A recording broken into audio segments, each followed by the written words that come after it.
নমস্কার বন্ধুরা, আমি শুভজিৎ গাইন হাসনাবাদ ব্লকের ভেবিয়া গ্রাম পঞ্চায়েতের কারন্ডিয়া গ্রামে এই আমার এই প্রজেক্ট করেছি।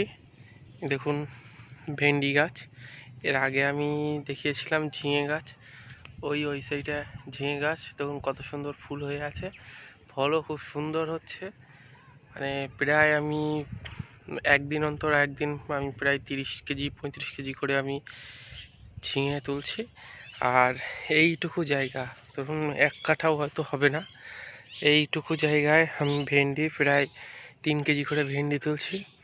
এই দেখুন ভেন্ডি হয়ে আছে কত সুন্দর।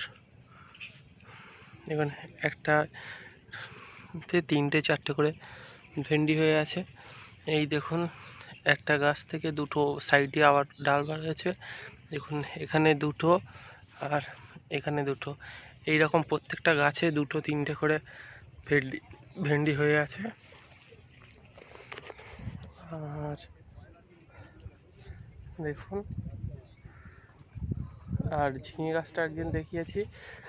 আর একটা জিনিস দেখাবো, শসা লাগিয়েছিলাম প্রায় 6টা থেকে 7টা গাছ লাগিয়েছিলাম শসা। এই দেখুন একটুখানি মাচান, ঠিক আছে, তাতে এই যে আজকে দুটো শসা তুলেছি। প্রত্যেকদিন 2-3টে করে শসা তুলেছি, খাওয়ার মতন শসা হয়ে যাচ্ছে।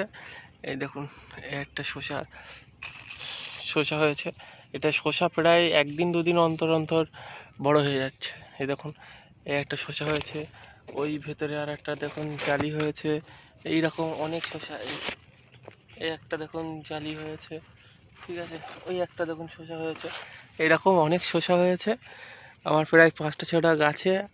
আশা তো করছি আর কটা দিন পর থেকে 1 কেজি করে শসা আমি তুলতে পারবো।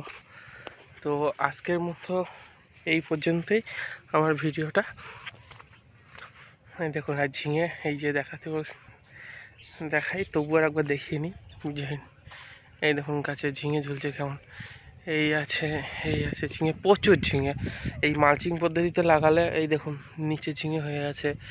এই দেখুন গাছে ঝিঙে, এই যে দেখুন গাছে এরকম প্রত্যেকটা, এই মাচার নিচেও এরকম অনেক ঝিঙে ধরে আছে।